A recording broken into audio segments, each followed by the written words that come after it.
Boss Buds, dapat talaga tinanggal na yan si Castro sa Kongreso, parang si Tebes. Biruin nyo si Tebes.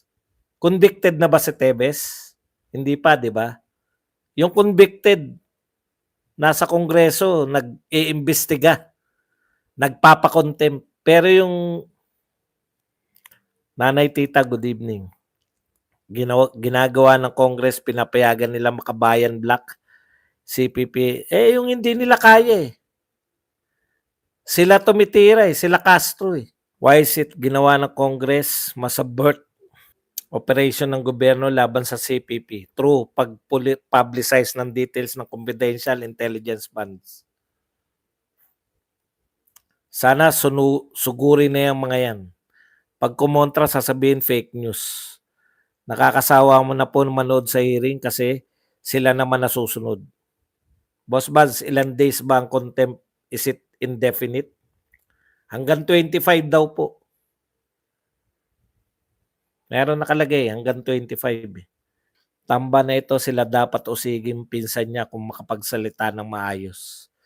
Ruru, do they provide everything? Malaki gilagid ni Marabillas. Pag ganun, tinatago ko lang, magilagid din po ako. Matulis mukha nung mokong na Marabillas. Hi Badong, Edita, pag tao ba yan nag-decide matik na yan? Nagtrabaho lang yung mga yan, taga-OBP, pilit hinahanapan ng mali. Prince Lloyd, whoever said na kamukha mo sa Maravillas is insane. Butuan. Mindanao, ang Caraga Serbadong, wala kang utak, Jinky Luistro. Yung tanong ni Luistro, matabobre, discriminatory. Correct. Maliit na ano lang, na selebrasyon dyan sa Caraga. Ano ba mas importante raw daluhan? Dahil naroon si BP Sara, tama. Doon siya dumalo sa 29th anniversary. O 29th ba? 89th pala, 89th. Yung tanong ni Luis Trim, matabobre, discriminatory. Bicol po, Bicol region, Caraga. Caraga region. Di na po kayo kaya sikmurahin ng ginagawa ng HOR. Kaya ako, ayoko, lipat ko na kagad eh. Manunod lang ako pag ang nakasalang si Tatay Digong at BP Sara. Pero yung iba lang, kinakayan-kayanan nila eh. Kinakayan-kayanan nila. Alba yun, boss. Yes, Mindanao Region 13. Kahit paninira nila, still number 1 si Sara. Hindi pa ba nila yan nakikita na lalong dumadami supporter Sara ni Tatay Digong? Bubuka talaga, Luistro. Tutuwad ko. Idol Buds, lugar ni Barbers yan. Yan, Mindanao po yan.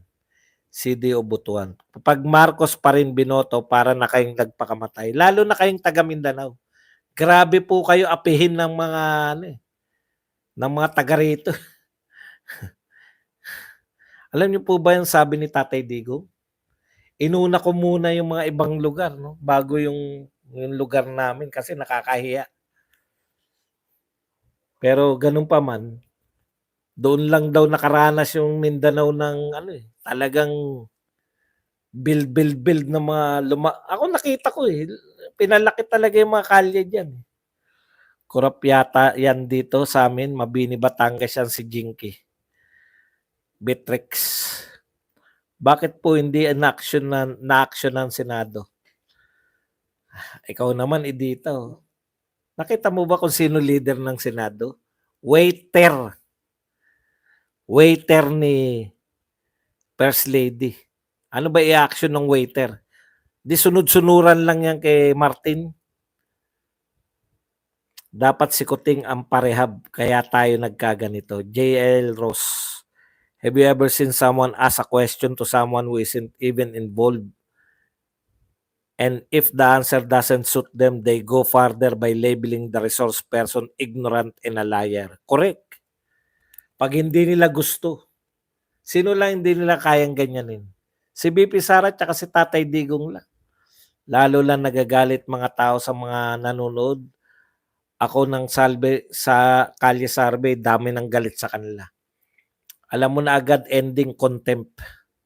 Pangil Bay ni Ty Diggs.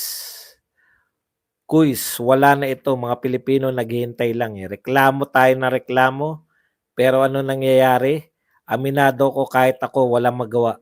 Pero sana may isang leader ang manawagan, leader na marunong sa batas. Dark Angel. Si Heart panay dikit kay Penguin. Migs, Duhina, countless times ko nakikita yan si Ma'am Suleka kasi siyang city admin ni Ate Sara Duterte nung siya ay mayores dito sa Davao nung panahon ni PRRD. Grabe ang pag-uusig sa mga Duterte, grabe po, no? Naglipa na po yung mga convicted, sila po mga siga. Namigay na naman ng ayudan 2 Nograles dito, Boss Buzz, 3K each, pero di lahat binigyan. Dito yung Caraga sa amin, boss, unahan ng Davao Oriental. Nariyan si BP Sara, tinatanong ni Beatrix, ano ba mas mahalagang atinan? Atinan, Vice President ng Pilipinas, tatanungin mo ano mas mahalaga? Bakit kayo mas mahalaga, kayo? Kaysa sa mga gawain ng Vice President? Dakdakan lang kayo ng dakdakan. Eh. Mas mahalaga. Lang naunawaan. Malaki talaga ang inggit nila sa mga Duterte at gahaman sila sa pwesto. Sabi ni Senator Miriam, if you throw garbage to the ocean, it's called pollution. But if you throw corrupt politicians, it's called solution.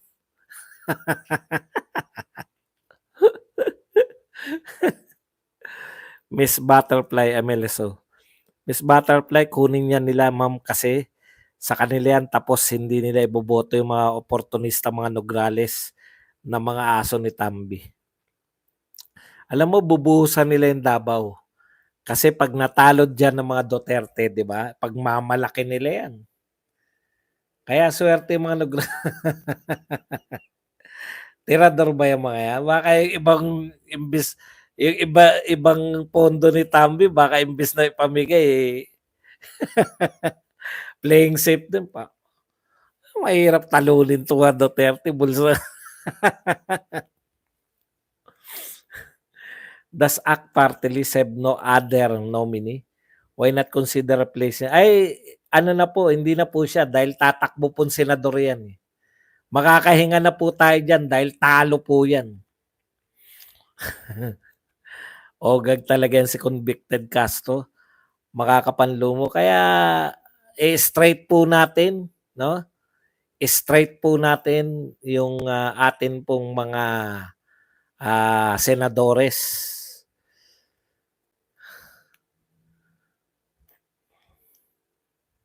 Don't eat late. Mas mahalaga makatulong sa bayan kaysa walang kwentang hearing na yan sa Kamara. Si Castro kung makaasta, kala mo matuwid. Convicted nga po. Tingin mo bakit ang tagal ng desisyon ng Court of Appeal sa convicted na si Castro para ipakulong na yan? Tingin mo may kinalaman si Tamba at Malacanang dyan? Ayaw natin pag-isipan yung korte kasi yan na lang natitira sa atin. Parang ako po, consistent ako. Pag sinabi kong dapat paniwalaan natin yung korte, wala tayong magagawa. Kumbaga pag pati korte natin, pinagdudahan natin, wala na tayo ibang tatakbuhan. Yan po ang realidad. No? Kasi pag binigay pa natin sa kanila, yung korte, wala na talaga. Give up na tayo lahat. Sigurado ma-acquit si Castro. like. Baliktad na ngayon, Sir Badong, convicted na nagpapakulong sa attorney. Correct, no? Ang tindi. Convicted, pinakulong ang attorney. Ang lupit talaga ngayon. Hindi mo na... Balita na po ba kay Garma? Si Garma po nag-apply ng sa US, anong tawag doon? Asylum. Ayaw nang bumalik. Ruro, kaya yan sinasabi ni PRD, alagaan natin kalikasan, mahalin natin totoo, Pilipinas. Nabayaran na yung Garma, dapat i-check yung bank account niyan. Salamat again. Yun yung problema no? Paano nakatakas? Bakit walang inuusig? Di ba? Nakakulong sa inyo. Paano nakaalis? Tapos hindi hinahabol ng gobyerno. 'Di ba may kaso 'yan? Yung pagpatay dun sa ano, sa may, PCSO. Yung pong Luis Beatrix, asawa niyan, kandidatong mayor sa Mabini, yung nakaupo mayor pinababa ng candidacy, kapalit daw po ng pamilya yon na walang kalaban asawa niya. Kalye Survey, landslide si PRRD sa Davao. Boss, nakita mo na ba yung video post ni Robin? Sabi niya okay daw maging presidente si Rapi or Quezon or Coco kasi may kakayanan daw. Bakit ganun pronouncement ni Robin? Sara nga tayo. Baka panlito lang yun. Baka panlito lang ni Robin yun para mais yung ano, mais yung kaya pinipressure masyado si BP Sara dahil frontliner eh. Tingin ko Sir Badong may nagpasibat dyan kay Gar. No, hindi ba obvious naman na may nagpasibat dyan? Ang problema, bakit tahimik sila sa issue ni Garma, di ba? Malaki talaga ang kinalaman ng mainstream media sa mga nangyaring to, parang windmills of the gods. Malapit na ang kampanya pero nakaupo mga politiko nagbingi-bingihan sa hair follicle drug test, nilis nila sa hearing, unlimited. Watching from Singapore, yan. Kaya gusto kong sampalin si Castro. Ano ba yan, Quadcom, inexplain ang sulat, malinaw ang sinabi ni attorney? Bakit pinersonal ni Castro? Parang korte sila, martial law na ba? Tataka nga ako no? Yung basehan ninyo, request yun. Bawal na po bang mag-request? Palagay ko mga sir. Hindi, ang martial law po, hindi po sila ang magpapasya. Na overan ng power na punta sa utak nila. Kaya po, ganito lang po yan no, sa mga nanonood sa atin. Nung una, wala akong pakialam sa mga local o sa mga baba, hanggang senador lang. Pero tignan nyo po to. Pag eto pa rin ang mga binoto nyong congressman, o kung lumipat sila sa iba, iboboto nyo pa rin yan. Wala talaga. Kita nyo na eh. Nakita nyo na eh. Pag nanalo pa rin niya sila Abante, sila Chua, yan sila Konggun, no? Sila Ortega, yan si Trillanes sa Caloocan, tapos ito sila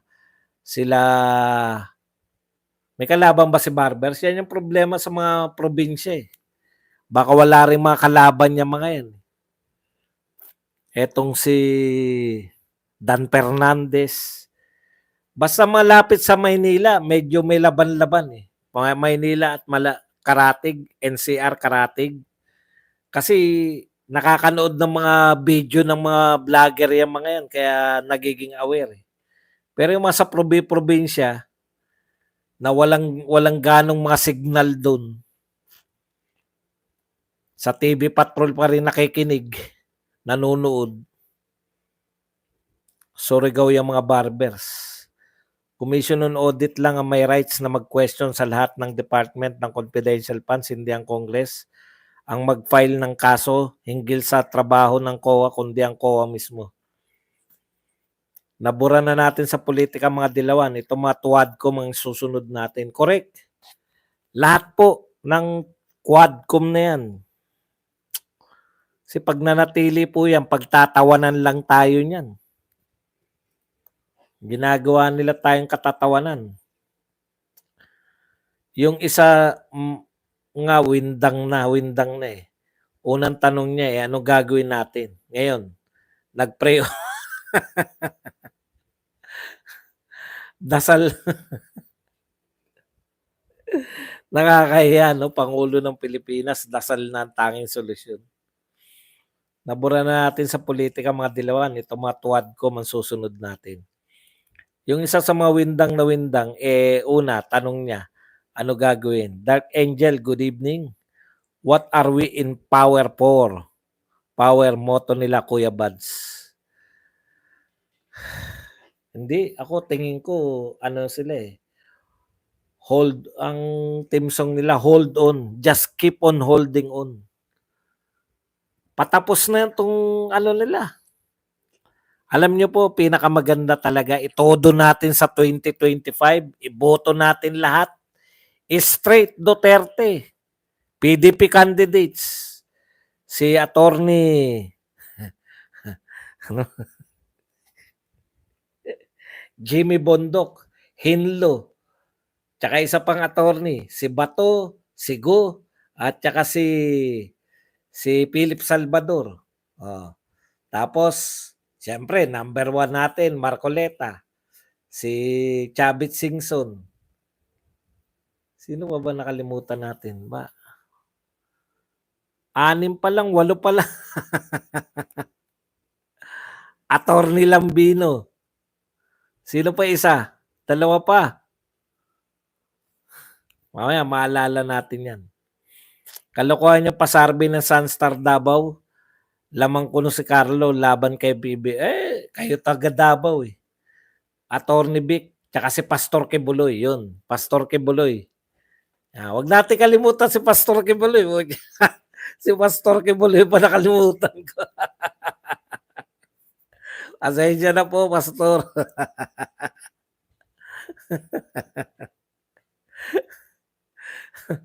Ang dami makakalimutan, si Pastor Kibuloy pa eh. Asensya po. Ignorance ang nagpapagising sa mga yan kada umaga. Biruin mo, tatakbo si Castro, senator. Nasa ibang state of mind ng mga yan kung saan detached sila sa realidad. Mabuti nga yun. Alam mo, magaling din yung ano nila eh. Kunwari, sige, takbo ka na, ano ka na. Pansenador ka na. Di ba? Pero hindi nila alam, para iba na naman yung ano eh. Basta lahat ng PDP, wag nating kalimutan mga sinasabi ni Tatay Diggs para maayos may balik ang pagbabago. One rider. Yan, yung goons na yan. Hindi po namin yan. Ngayon ko lang nalaman eh. Ngayong alam ko na one rider yan. Hindi po pwede. Hindi mo pagsabihan yung bata. Congressman nyo yun. Inaaway nyo Duterte tapos manghingi kayo ng boto sa mga Duterte. Hindi na, uy. Huwag nyo iboto yan. Kumakampi kayo sa Marcos tapos manghingi kayo ng boto sa Duterte. Ang lakas din ng loob nyo. Boss Bas, merong award first time in history awarded ng Philippines sa tree planting of 3 million trees in Haur, lead by KOJC. Congratulations sa pagtatanim ng 3 milyon. World record ba? Dapat pang world record, no? Straight vote tayo, Duterte candidates. Boss Buds, post mo na listahan natin. Sinasabi ko na nga eh. Mahirap po mag-post dahil baka may pagbabawal ng YouTube eh. Sipahin na dito makabusita. Dati gusto ko yan. Yung one ride nila bumastos kay BP at kay Tatay Digong na vote. Mga yang tingog party list kay Tamboloslos yan, yung kakandidato ng vice mayor. Kalaban ni Baste next year, ligwak. Pasensya ka na Manong B. Sumandal ka sa isang kurap na kawan. Ipag-graduate natin ng maaga yung mga young crooks.